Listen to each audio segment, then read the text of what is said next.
Hello students, today we are going to see topic of grammar figures of speech. विद्यार्थी मित्रांनो, एखादी गोष्ट सजावट केल्यानंतर ज्याप्रमाणे सुंदर दिसते त्याप्रमाणे भाषा ही देखील विविध भाषिक अलंकारांनी शोभून दिसते. उदाहरण द्यायचे झाल्यास गुजरातमध्ये सरदार वल्लभभाई पटेल यांचा पुतळा आहे ज्याला आपण स्टॅच्यू ऑफ युनिटी म्हणून ओळखतो. तर या सरदार वल्लभभाई पटेल यांना आयर्न मॅन म्हटलं जायचं. या ठिकाणी आयर्न म्हणजे काय तर ते पोलादी पुरुष होते. या शब्दामुळे त्यांचे व्यक्तिमत्व आपल्याला कणखर असल्याची जाणवते. तर अशाच या भाषा अलंकारांची म्हणजे फिगर्स ऑफ स्पीचची माहिती आपण आज जाणून घेऊयात. पहिला जो अलंकार आहे यामध्ये simile. When direct comparison is made between two different objects of different kinds which are alike at least in one point is called simile. In this figure, the words like as, so, like are always used. किमान एका बाबतीत सारखेपणा असलेल्या परंतु परस्परांहून भिन्न असलेल्या दोन वस्तू, व्यक्ती, ठिकाण यांची तुलना या उपमा अलंकारामध्ये होते. आता यामध्ये दोन व्यक्तींमध्ये तुलना केलेली असते, दोन वस्तूंमध्ये तुलना केलेली असते. तर त्यासाठी जे शब्द वापरले जातात ते आहेत as, so, like. हे शब्द ज्यामध्ये येतील त्यामध्ये सिमिली अलंकार आहे असं आपण म्हणूयात. आता याचे उदाहरण आपल्याला बघायचे आहेत. He is as strong as lion. दुसरं उदाहरण आहे the story was as old as hills. आता यामध्ये तुम्ही बघू शकतात ॲज या शब्दांचा वापर आपण बघितलेला आहे. दुसरा अलंकार आपण बघणार आहोत ज्याचं नाव आहे metaphor. When an indirect comparison is made without the words like as, so, like, it is called metaphor. आता यामध्ये अशा प्रकारची कुठलेही शब्द अशा प्रकारची म्हणजे as, so, like हे शब्द न वापरता एका वस्तूची तुलना जेव्हा दुसऱ्या वस्तूशी केली जाते त्यावेळेस जो हा अलंकार आहे मेटाफोर, ज्याला मराठीमध्ये आपण रूपक अलंकार म्हणतो, सारखेपणा सूचित करणारा हा अलंकार आहे. आता याचे उदाहरण आपण बघूया. Children are pillars of nation. दुसरं उदाहरण आहे ही फेस सी ऑफ प्रॉब्लेम्स. आता बघा यामध्ये जी काही तुलना आहे त्यामध्ये कुठल्याही प्रकारच्या शब्दांचा वापर केलेला नाही, परंतु तुलना मात्र केलेली आहे. मुलांची तुलना ही पिलर्सची केलेली आहे आणि जी प्रॉब्लेम्स आहे त्याची तुलना आपण समुद्राबरोबर सी बरोबर केलेली आहे. तिसरा अलंकार आपण बघणार आहोत पर्सॉनिफिकेशन, ज्याला मराठीमध्ये आपण चेतना गुणोक्ती अलंकार असं म्हणतो. पर्सॉनिफिकेशन is a figure in which objects without life are spoken of as having life are the qualities of human being.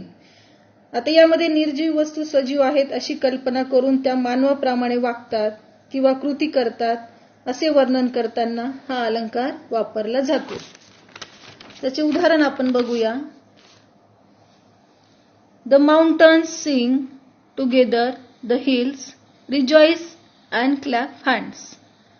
The earth thirsts for rain. When it rains, she smiles with plenty. पुढील अलंकार आहे antithesis, विरोधाभास. When opposite ideas are placed side by side for emphasis, it is called antithesis. एकाच वाक्यात दोन परस्पर विरोधी कल्पना वापरून दोन्ही कल्पनांवर भर देण्यासाठी हा अलंकार वापरला जातो. आता याचे उदाहरण आपण बघणार आहोत. Man propose, God disposes. दुसरं उदाहरण यामध्ये आहे आपण जे बघणार आहोत with smile on his lips and tears in his eyes. आता तुम्ही या उदाहरणांमध्ये बघू शकतात की जे विरोधी वाक्य जे आहेत. तिसरं एक उदाहरण असंच आपण एकदा बघूया. God made the country but man made the town. आणि पुढे आहे and whether the game you lose or win. आता हे जे शब्द दिसत आहेत तुम्हाला जे आपण रेड कलर्सने बघत आहोत यामध्ये हे पूर्णपणे विरोध दर्शवतात आणि या विरोधामुळे भाषेचं जे काही सौंदर्य आहे ते आणखी खुलून येताना आपल्याला जाणवतं. विद्यार्थी मित्रांनो, पुढचा जो अलंकार आहे तो आहे epigram. An epigram is a brief pointed saying often in poetical form frequently introducing antithetical ideas which are excited, surprise and arrest attention of closely resembles a proverb. आता यामध्ये सुभाषित किंवा बोधपर वाक्याचा वापर केलेला असतो. वाक्याचा सविस्तर अर्थ कळण्यासाठी दोन परस्पर विरोधी कल्पना काव्यात्मक किंवा सुभाषितपर स्वरूपामध्ये वापरल्या जातात. आता आश्चर्य, आनंद व्यक्त करणे किंवा लक्ष वेधून घेणे यासाठी म्हणींचा सुद्धा वापर आपण यामध्ये करतो. आता याचे आपण उदाहरण बघूयात. A favourite has no friend. दुसरं उदाहरण आहे the child is the father of man. पुढे Fools rush where angels fear to tread. आता यामध्ये आपल्याला कळू शकतं की यामध्ये सुभाषित स्वरूपामध्ये, काव्यात्मक स्वरूपामध्ये आणि म्हणींच्या स्वरूपामध्ये वाक्य वापरले जातात. पुढचा प्रकार आहे बघणार आहोत आपण paradox. Paradox is a figure of speech in which truth is conveyed under the term of an apparent absurdity of contradiction. वेगळ्या पद्धतीने विरोधाभास दर्शवून सत्य प्रकट करणारे हे वाक्य असतात. विपरीत असतात परंतु खरे वाटणारे असतात. पहिलं उदाहरण आपण बघूया. There is no one so poor as wealthy miser. दुसरं उदाहरण आहे more haste, less speed. आता पुढची जी फ्रेज आपण पुढचं जे फिगर्स ऑफ स्पीच आपण बघणार आहोत सिनेक्डकी. When a part is used to mark out the whole, for the whole to mark out part, or the understanding of one thing by means of another, by this figure one noun is changed for another or similar meaning. आता यामध्ये एखादी गोष्ट जी असते ती संपूर्ण गटाचं प्रदर्शन करते किंवा दर्शवते, तेव्हा या अलंकाराचा वापर केला जातो. आता याचं उदाहरण आपण बघणार आहोत. Gold and silver I have none. Faces and darkness separate us over and over. आता इथे गोल्ड, सिल्वर हे जे घटक आहेत हे संपूर्ण गटाचं प्रतिनिधित्व करतात.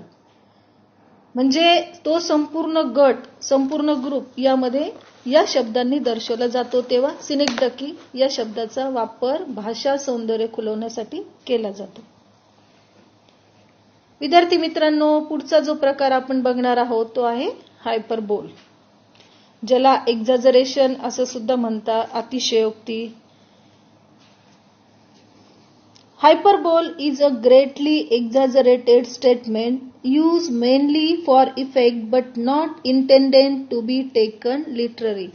आता आपले म्हणणे परिणामकारकरित्या मांडण्यासाठी हा अलंकार वापरला जातो. यामध्ये अतिशयोक्ती जी आहे ती केली जाते, परंतु ते गांभीर्य किती आहे किंवा ती गोष्ट ही त्या प्रमाणात दर्शवण्यासाठी सुद्धा ही अतिशयोक्ती वापरली जाते. त्याचं उदाहरण आपण बघणार आहोत. The sea rose mountains high. दुसरं उदाहरण आहे I have told you the same thing 10,000 times before. आता यामध्ये जर तुम्ही बघितलं तर अतिशयोक्ती जो आहे अलंकार त्याचा वापर केलेला आहे हायपरबोल. पुढील प्रकार आहे tautology.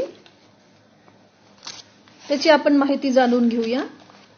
Tautology is the use of unnecessary word to express the same idea. ज्याला पुनरुक्ती अलंकार असं आपण म्हणूया. कल्पना सांगण्यासाठी गरज नसताना देखील एकाच अर्थाचा दुसरा शब्द यामध्ये वापरला जातो. आता याचे उदाहरण आपण बघणार आहोत. Divide the apple into two equal halves. आणि दुसरं उदाहरण आहे We have no wings, we cannot soar, but we have feet to scale and climb. जर तुम्ही या उदाहरणांचं निरीक्षण केलं, आता डिवाइड म्हणजेच काय, दोन भागांमध्ये विभागणी करणे. आता टू हार्ब्स हे दोघी समानार्थी शब्द आहेत, परंतु कारण नसताना त्यामध्ये त्याचा वापर भाषिक सौंदर्य वाढवण्यासाठी केलेला आहे.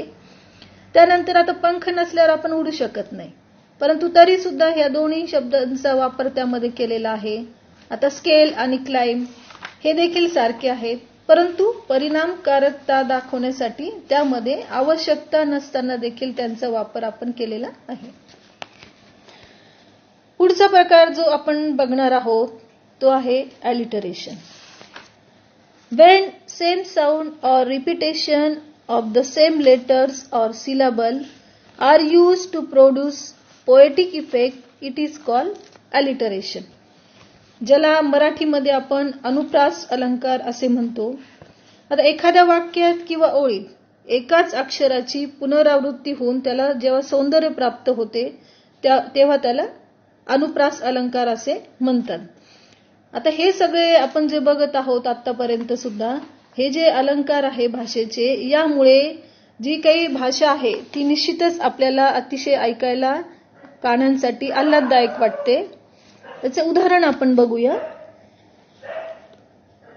The lord lion lives his lonely lair. निरीक्षण करा आता ह्या उदाहरणांचं. A rolling road that rambles round the ring road. आता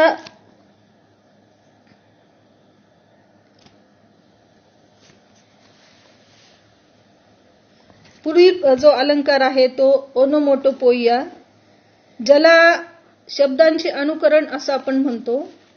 आता काय अलंकार आहे तो आपण बघूया. Onomatopoeia is the employment of words that imitate the sound or echo the sense. यात वेगवेगळे आवाज किंवा ध्वनी दर्शवणारे शब्द वापरून अर्थ दर्शवला जातो. म्हणजे थोडक्यात काय आहे की कोणत्याही वस्तूंचे वेगवेगळे जे होणारे आवाज आहे किंवा कुठल्या प्रकारचा ध्वनी त्यामार्फत निघतो ते ध्वनी दर्शवणारे शब्द यामध्ये वापरले जातात. त्याचं उदाहरण आपण बघूया. पहिलं उदाहरण आहे and hush hush of the washing machine. दुसरं उदाहरण आहे the thunders roared and lightning crash. The crowd will hoot. आता हे जे सर्व शब्द तुम्ही बघत आहात जे लाल अक्षरामध्ये आहेत, तर हे सर्व शब्द आपल्याला आवाजाचं किंवा ध्वनीचं प्रातिनिधिक स्वरूपात दर्शवताना आपल्याला दिसत आहेत. चला तर मग आता पुढील अलंकाराकडे आपण वळूया. पुढील अलंकार आहे इन्व्हर्जन, ज्याला आपण मराठीमध्ये शब्द बदल असं म्हणतो. In this the word are not in proper order or correct order. When the process order is change for poetic effect is called inversion. आता यामध्ये काय केलं जातं तर शब्दांची जी काही परिणामकारकता दर्शवण्यासाठी काव्य रचनेसाठी शब्द जे आहे ते उलट सुलट वापरले जातात. म्हणजे जसं आपण एखादं साधं वाक्य बोलतो त्यामध्ये कर्ता कर्म क्रियापद याप्रमाणे जी काही रचना असते याप्रमाणे न करता ज्या शब्दांची परिणामकारकता दर्शवायची आहे ते सुरुवातीला वापरले जातात आणि इतर शब्द हे नंतर वापरले जातात. त्याचं उदाहरण आपण बघणार आहोत. डाऊन दे केम फ्लटरिंग. आता यामध्ये दे केम फ्लटरिंग डाऊन असेही वापरू आपण शकतो, परंतु इन्व्हर्जन मध्ये आपल्याला याप्रमाणे बदल दिसतात. Dancing and whirling the little leaves went.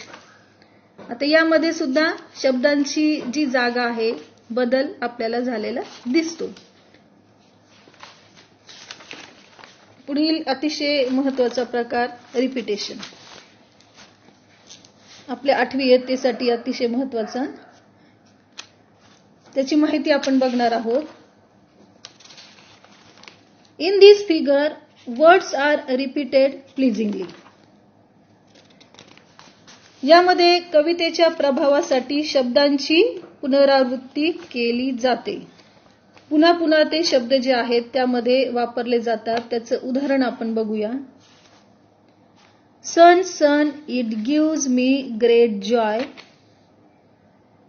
On your toes, little man on your toes. Just smile little man, just smile. आता बघा शब्दांची पुनरावृत्ती यामध्ये केलेली आहे आणि हे सर्व शब्द जे आहेत, आता आपल्या 8वी इयत्तेमध्ये ज्या कविता आपल्याला येणार आहेत त्यामध्ये या अलंकाराचा वापर हा जास्त प्रमाणात झालेला आपल्याला दिसतोय. पुढील प्रकार आहे कन्सोनन्ट्स.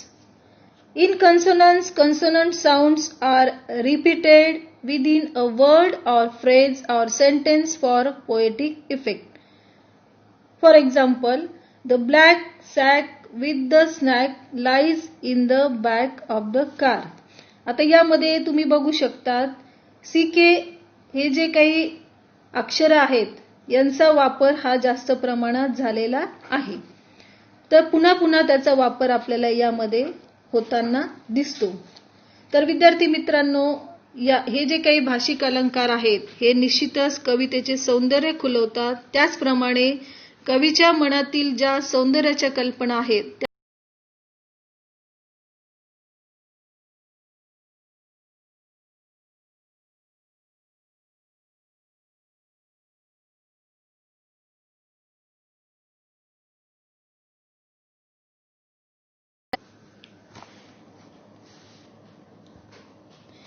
आता आपण याचे काही उदाहरण बघणार आहोत.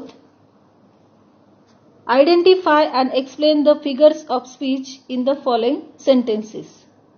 Bina the bride was as busy as a bee. आता हे जे वाक्य आहे याच्यामध्ये कोणकोणते अलंकार आलेले आहेत हे कसं ओळखायचं? तर बघा यामध्ये alliteration. The sound of the letter B has been repeated for poetic effect. B B बघा प्रत्येक ठिकाणी तो रिपीट झालेला आहे. दुसरा अलंकार यामध्ये आलेला आहे simile. The busy nature of Beena is directly compare to the busy nature of the bee. बीनाचा स्वभाव जो बिझी स्वभाव आहे त्याची तुलना बी जी आहे मधमाशी तिच्याशी केलेली आहे. ती ज्याप्रमाणे बिझी असते त्याप्रमाणे ही कंपॅरिझन यामध्ये आपल्याला होताना दिसते. दुसरं उदाहरण आपण बघूयात. The camera seems please bye her beautiful face. आता यामध्ये कोणत्या अलंकारांचा वापर केलेला आहे ते आपण बघूया. Personification. The camera is being personified by giving it a human quality of being please. आता यामध्ये बघा जे काही उपमा दिलेली जी काही तुलना केलेली आहे तर यामध्ये बिंग प्लीज आणि कॅमेरा हे दोन शब्द आपल्याला महत्वाचे असलेले दिसतात. पुढचं उदाहरण आपण बघूया. I wish you could wash all these fish. आता यामध्ये alliteration. The sound of the letter W has been repeated for the poetic effect. Alliteration मध्ये W चा वापर हा मोठ्या प्रमाणात झालेला आहे. त्यानंतर consonants. The consonant sound of the letter SH have been repeated in the line. तुम्ही बघू शकतात याप्रमाणे या दोन अलंकारांचा वापर या ओळीमध्ये असलेला आपल्याला जाणवतो. पुढचं उदाहरण आपण बघूया. To err is human, to forgive divine. बघा विद्यार्थी मित्रांनो यामध्ये अँथिसेसिस या अलंकाराचा वापर झालेला आहे. Opposite ideas like human and divine and err and forgive are use in the same line to draw the attention of the reader. या दोन्ही विरुद्ध आयडिया आहेत, विरुद्ध शब्द आहेत, परंतु परिणामकारकता दर्शवण्यासाठी त्यांचा यामध्ये वापर केलेला आपल्याला आढळतो. पुढचं उदाहरण आहे the flag flap into the wind. आता यामध्ये जो अलंकार आलेला आहे त्याची माहिती आपण बघूया. Alliteration. The sound of the letter F has been repeated for poetic effect. आता यामध्ये बघा एफचा वापर हा जास्त आलेला आहे आणि ज्यामुळे कवितेचे सौंदर्य किंवा त्या वाक्याचे सौंदर्य हे मोठ्या प्रमाणात खुलताना आपल्याला दिसते. त्यानंतर ओनोमोटोपोइया. आता यामध्ये जो फ्लॅप शब्द आहे हा denote sound made by the flag as it moves in the wine. हा जो शब्द आहे तो आपल्याला कुठेतरी ध्वनी दाखवताना दिसतोय. याप्रमाणे हे जे भाषिक सौंदर्य खुलवणारे फिगर्स ऑफ स्पीच आपण बघितले